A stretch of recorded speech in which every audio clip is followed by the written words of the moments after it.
بسم الله الرحمن الرحیم. دا د 18 سپارې اتم درس دی. او د الحج سوره چې 22مه سوره ده، 13 آیات نه تر 14 آیات ورسره وګورئ او ولولئ چې بهتره پې پوه شئ. اعوذ بالله من الشیطان الرجیم.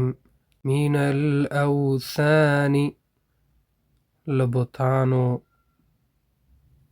قول الزور، لخبرې د درواغو، حنفاء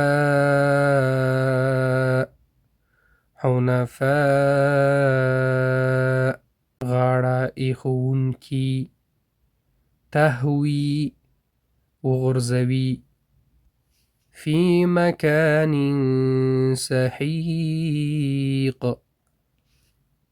په یو ځای لرې او ژور کې، مفهومي دی په یو ځای لرې او ژور کې. واجلت وډار شي. والبدن مفهوم دی چې او غټ څاروي. فاذا وجبت نو کله چې پرېوتل، اطعموا القانع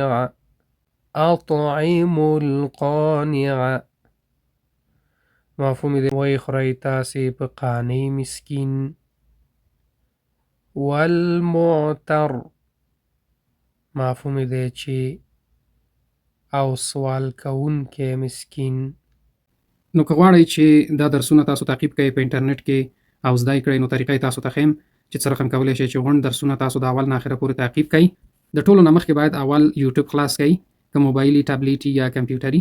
دغسې تاسو ته به دغسې سرچ بار د یوټیوب ظاهر شي. نو دې ځای کې به تاسو دغه قسمت کې ولیکئ چې 2 ټي وي، فاصله به ورکئ ټي وي.